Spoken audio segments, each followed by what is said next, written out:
Selamat pagi untuk kita semua. Selamat pagi. Terima kasih atas partisipasi dari teman-teman dalam kegiatan katekesi kita pada pagi hari ini. Sebelum kita memulai katekesi kita, baiknya saya memperkenalkan diri saya. Nama saya Apolonius Puterman, biasa dipanggil Apol. Saya berasal dari Kecamatan Kota Kombo Utara, Desa Radambata. Saya salah satu mahasiswa dari kampus Tipas Santo Sirus Suruteng. Saudara-saudara sekalian, jadi tema katekesi kita pada pagi hari ini yaitu beriman dengan perkataan dan sikap. Sebelum kita mendalami tema katekesi kita pada pagi hari ini, mari kita awali dengan menyanyikan lagu pembuka. Hidup ini adalah kesempatan. Hidup ini untuk melayani Tuhan. Jangan sia-siakan waktu yang Tuhan beri.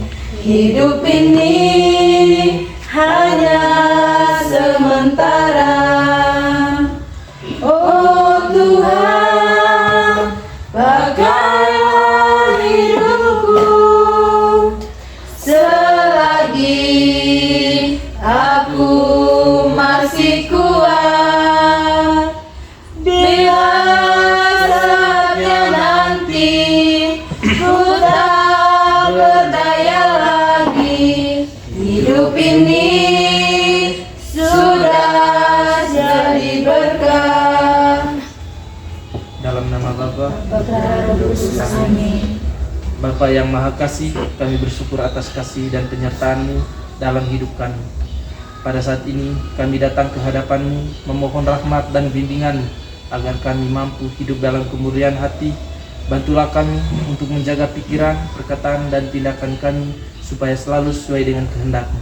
Jauhkanlah kami dari godaan yang membawa kami kepada dosa, dan ajarlah kami untuk hidup dalam kasih, ketulusan, dan penguasaan diri. Semoga melalui pertemuan ini hati kami semakin dibaharui dan semakin dekat kepadamu, demi Kristus Tuhan dan pengutara kami. Amin. Baik teman-teman, untuk mendalami tema katekesi kita pada pagi hari ini, mari kita melihat dan mendalami situasi hidup melalui cerita. Rina adalah seorang siswi yang dikenal ramah di sekolah. Suatu hari, ia mulai dekat dengan teman yang sering mengajaknya membicarakan hal-hal negatif dan menyebarkan gosip. Awalnya, Rina ikut-ikutan, tetapi lama-kelamaan ia merasa tidak tenang dan bersalah. Ia kemudian teringat pada pesan guru agamanya tentang hidup dalam kemurnian hati, yaitu menjaga pikiran, perkataan, dan perbuatan agar tetap bersih di hadapan Allah. Sejak itu, Rina mulai memilih untuk tidak ikut bergosip, lebih berhati-hati dalam berbicara, dan mengisi waktunya dengan hal-hal yang lebih positif. Walaupun sempat dijauhi teman-temannya, ia tetap teguh pada pilihannya. Perlahan-lahan, Rina merasa lebih damai dan dihargai karena sikapnya yang jujur dan baik. Baik teman-teman, setelah kita melihat cerita yang dibacakan oleh teman kita Rena, menurut teman-teman, bagaimana perasaan teman-teman setelah mendengar cerita tersebut?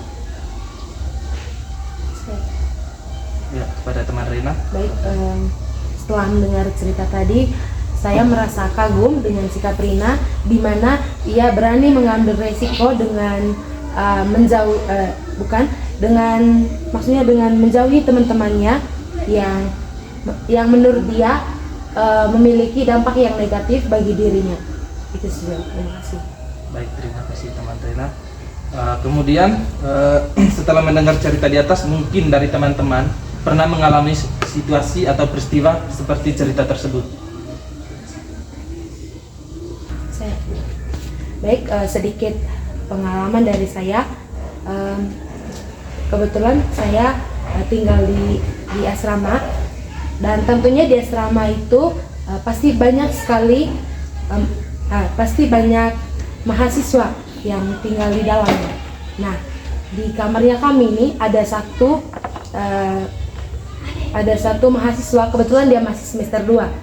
Nah, dia ini bisa dibilang positif vibes sekali. Nah, setiap kali kami mengajak dia untuk mengobrol atau sekedar untuk biasa kita tinggal di asrama tidak bisa terhindar dari yang namanya gosip. Setiap kali kami mengajak dia untuk bergosip, dia selalu menolak. Dia selalu menolak, dan awal-awal kami berpikir anak ini terlalu jaim, sok alim atau apa. Tetapi ketika lama-kelamaan tinggal di asrama, kami juga mulai mengerti dengan keadaan anak ini tadi, bahwa dia ini tidak suka sesuatu yang berbaur negatif. Itu saja dari saya. Terima kasih.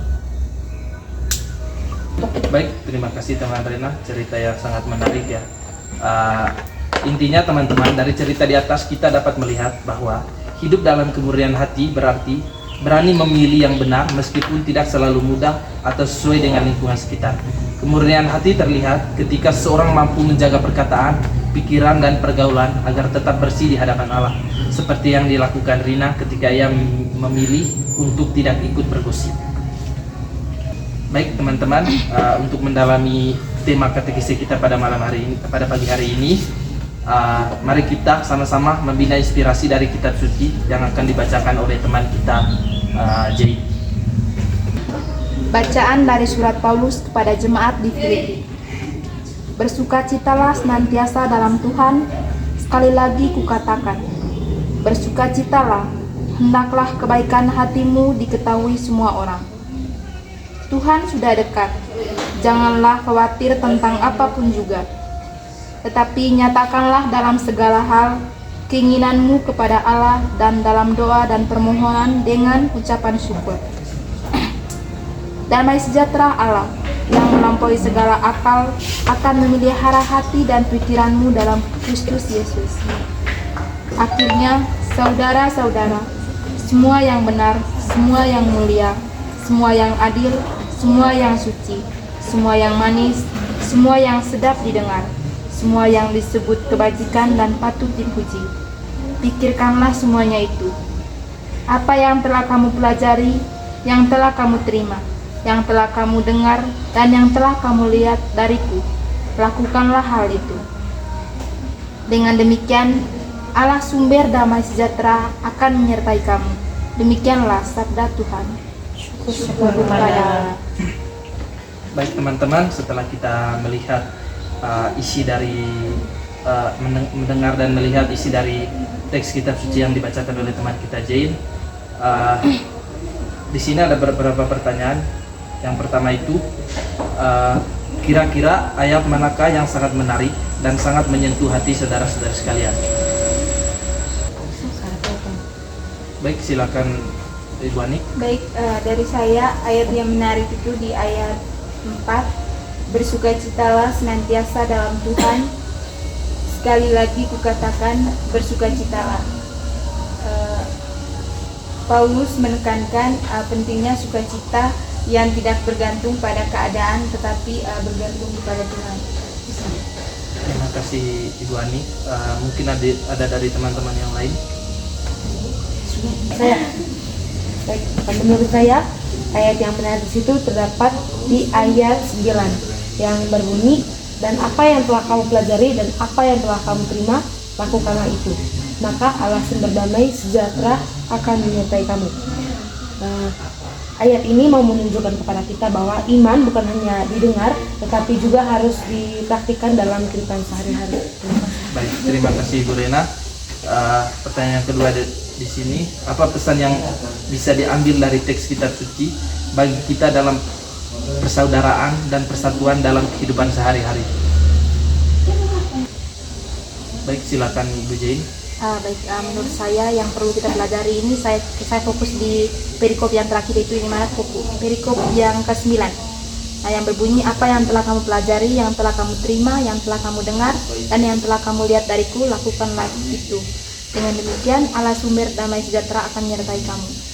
Perikop ini mengajarkan kita bahwa kita tuh harus mengikuti ajaran-ajaran yang bagaimana ajaran itu tentunya sangat baik untuk kehidupan kita untuk kehidupan kita selanjutnya. Dengan berbuat baik, Allah akan selalu menyertai kita. Baik, terima kasih Dede. Yang pertama di sini bacaan hari ini itu menegaskan bahwa hidup dalam kemurnian hati berarti memiliki hati yang bersih di hadapan Allah, yaitu hati yang terus diperbarui melalui doa, pertobatan, dan hidup yang selaras dengan kehendak Tuhan.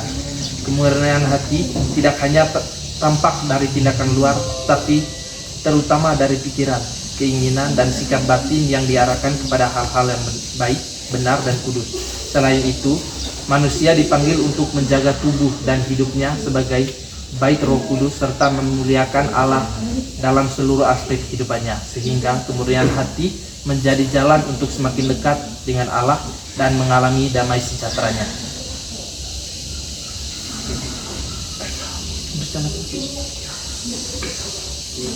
Baik saudara-saudari sekalian, kita sudah sama-sama melihat situasi konkret melalui cerita serta sama-sama mendalami isi bacaan kitab suci.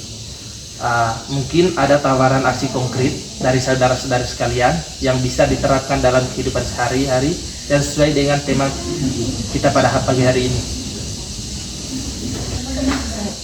Silakan, Karina. Baik, menurut saya tindakan yang dapat kita lakukan cukup sederhana, yaitu dimana kita sebaiknya pandai dalam bertingkah laku. Artinya di sini dimana kita harus mampu memilah atau memilih mana yang baik dan mana yang tidak, dan sebaiknya kita menghindarkan sesuatu yang berbaur negatif dan perbanyak hal-hal yang berbaur positif.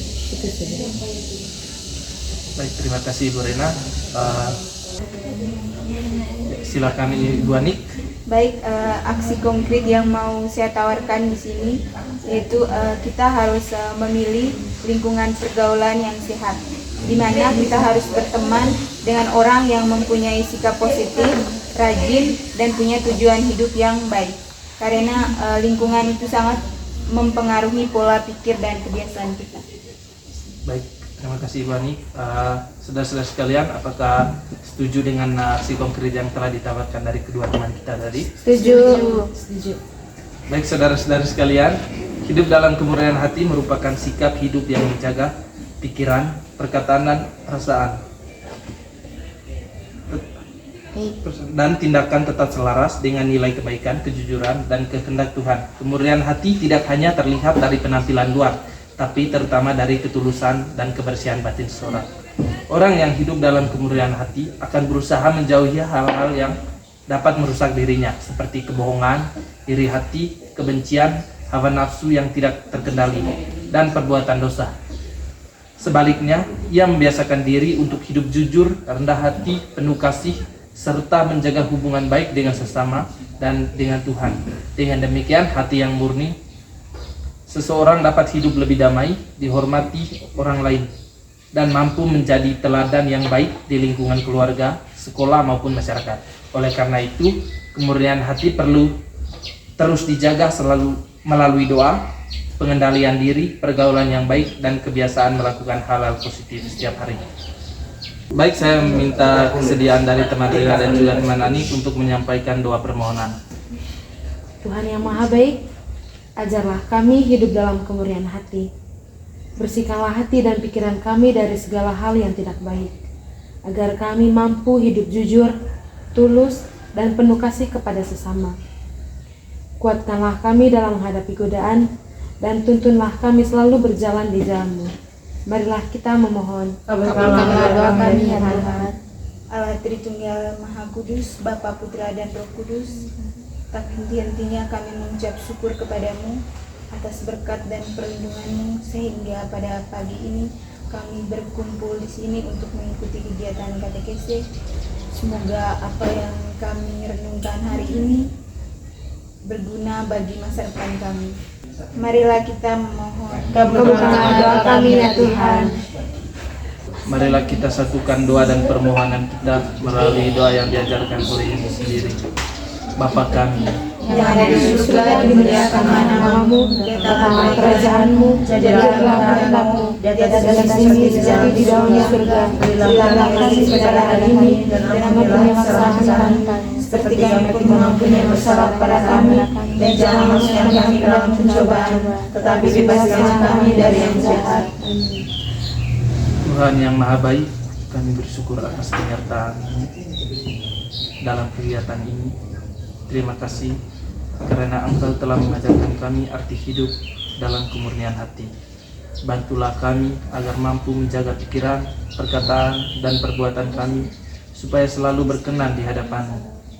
Jauhkan kami dari sikap iri, kebohongan, kebencian, dan segala hal yang dapat mencemari hati kami. Ajarlah kami untuk hidup jujur, tulus, rendah hati, dan penuh kasih kepada sesama. Semoga kami mampu menjadi pribadi yang membawa damai, menjadi teladan yang baik, serta tetap setia melakukan kebaikan dalam kehidupan sehari-hari. Sertailah langkah kami, keluarga kami, dan semua yang hadir di tempat ini. Kami menyerahkan seluruh hidup kami ke dalam tangan-Mu lewat perantaraan Kristus Tuhan kami.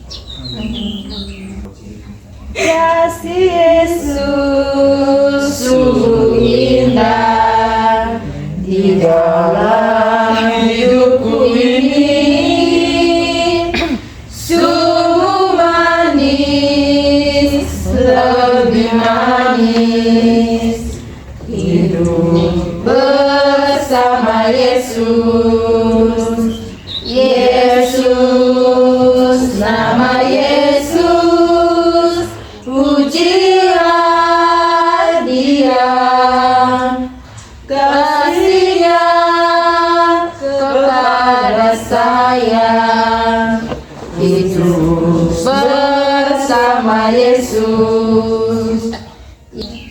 Dalam nama Bapa Bapa dan Putra dan Kudus. Amin.